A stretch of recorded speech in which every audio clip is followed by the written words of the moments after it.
تسلیم بہت چالاک سی لڑکی تھی، ایسی کہ ہر ایک کو ہنس کر بلانے والی، اخلاق ایسا کہ پہلی گفتگو میں ہی دل میں اتر جائے۔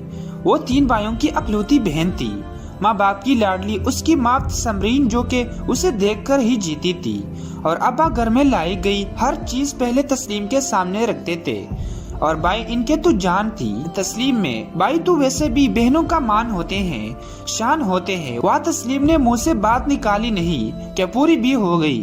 وہ ایک مکمل اور خوشحال گھرانہ تھا۔ بعض دفعہ حالات ایسے بدلتے ہیں کہ خوشیوں کی گمان بھی نہیں ہوتا۔ صحیح کہا ہے کسی نے، زندگی سب سے بڑا امتحان اسی سے لیتی ہے جو زندگی کا سب سے لاڈلا ہوتا ہے۔ بلال تسلیم کی کالونی کا رہنے والا تھا۔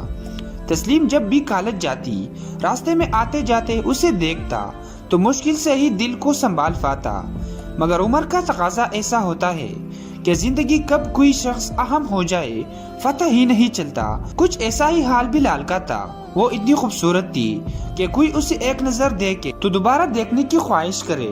وہ کسی پری سے کم نہیں تھی۔ بلال پڑھائی سے فارغ ہو چکا تھا اور نوکری نہ ملنے کے باعث محلے کے کونے پر کھڑا پایا جاتا تھا۔ ایک دن تسلیم کالج کے لیے نکلی، راستے میں بلال نے اسے روک لیا۔ وہ بہت گھبرا گئی۔ بلال نے پرواہ کیے بغیر 2 ٹوک الفاظ میں محبت کا اظہار کر دیا۔ دن گزر گئے۔ وہ روز بلال کو راستے میں کھڑا دیکھتی اور نظر انداز کر دیتی۔ ایک دن بلال نے اسے پھر روکا۔ اس نے تسلیم کا ہاتھ پکڑا تھا۔ تسلیم کے دل کی دھڑکن تیز ہو گئی تھی۔ تسلیم نے اپنا ہاتھ چھڑوانے کی بے حد کوشش کی، مگر بلال کی آنکھوں میں پیار تھا۔ اس نے اسے ایک بار بات کرنے کا کہہ کر نمبر پکڑا دیا اور ہاتھ چھوڑ دیا۔ رات کافی ہو گئی تھی مگر نیند نہیں تھی۔ رات انہی سوچوں میں گزر گئی۔ تسلیم کو روز اسے دیکھنے کی عادت ہو گئی تھی۔ 2 دن ایسے ہی گزر گئے۔ تسلیم کا دل بے چین ہو گیا تھا بلال میں، جو وہ اس کی طرف کھینچ رہی تھی، اس کی فکر کر رہی تھی۔ ایسی کوشش جو بلال کی نظر نہ آنے پر اسے تکلیف دے رہی تھی۔ ہونا کیا تھا؟ محبت کے نامعلوم جذبات نے تسلیم کو اپنا رنگ دیکھا ہی دیے۔ تیسری رات تسلیم نے بلال کو کال کر دی۔ ہیلو کی آواز نے تسلیم کی دھڑکنیں تیز کر دی۔ وہ چپ تھی اور ایک بار ہیلو نے اسے چونکا دیا۔ تم کہاں تھے؟ 2 دن سے وہ بے ساختہ بولی میں نوکری کی تلاش میں مصروف تھا۔ وہ بنا پوچھے جان گیا تھا سوال کرنے والی کون ہے۔ وہ پرسکون ہو گئی تھی۔ بلال نے کال کی وجہ پوچھی۔ وہ بولی، مجھے تمہیں روز دیکھنے کی عادت ہو گئی ہے۔ دن گزرتے گئے، محبت پروان پر چڑھی گئی تھی۔ دونوں نے ایک دوسرے کے لیے جینا شروع کر دیا تھا۔ بلال ہر طرح سے اپنی محبت کی سچائی اس پر کھول چکا تھا۔ کوئی ایسا تہوار ہوتا کہ دونوں ایک دوسرے کو تحفہ نہ دیتے، کال پر ٹیروں باتیں کرنا معمول بن گیا تھا۔ ایک دن تسلیم کالج گئی اور جیسے واپس آنا بھول گئی ہو، سمرین اور عارف سمیت اس کے 3 بھائی پریشان تھے۔ لڑکی بنا بتائے گھر سے باہر گئی تو گھر والوں پر کیا گزرتی ہے۔ انہوں نے ہر جگہ فتح کر لیا تھا مگر تسلیم کی کوئی خبر نہ تھی۔ 2 دن بعد عارف کو کال آئی کہ فلاں ہوٹل سے اپنی بیٹے کو آ کے لے جاؤ۔ جب ہوٹل پہنچے، تسلیم کو بری حالت میں دیکھا تو جیسے کسی نے اس کے پیروں کے نیچے سے زمین کھینچ لی ہو۔ تسلیم شدید زخمی تھی، جسم پر جگہ جگہ تشدد کے نشانات لگے ہوئے تھے۔ وہ تسلیم کو ہسپتال لے گئے۔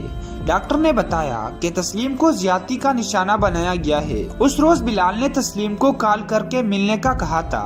اس کے منع کرنے کے باوجود بلال نے اسے منا لیا تھا۔ کالج کے اختتام پر بلال اسے ایک ہوٹل میں لے گیا جہاں اس کے 12 دوست بھی موجود تھے۔ تسلیم محبت کے پردے کے پیچھے بلال سمیت 13 لڑکوں کو ہوش کا نشانہ بنی۔ اس معصوم کو تو خبر بھی نہ تھی کہ بلال اس کے ساتھ کیا کرنے والا تھا، مگر شیطانوں میں انسانیت کہاں پائی جاتی ہے۔ پورے 2 دن اس پر ظلم کرنے کے بعد بلال نے اس کے گھر فون کر دیا۔ جب عارف نے ڈاکٹر کی بات سنی ہی تو بے ساختہ منہ سے نکلا کہ میں زمین کے 2 ٹکڑے کر کے اس میں سما جاؤں۔ ایک بات کے لیے اس سے بڑھ کر اذیت کیا ہو سکتی ہے کہ اس کی بیٹی زیادتی کا شکار ہوئی ہو۔ 1 ہفتہ اسپتال میں گزر گیا۔ تسلیم کی طبیعت سنبھلی تو اسے گھر لے آئے۔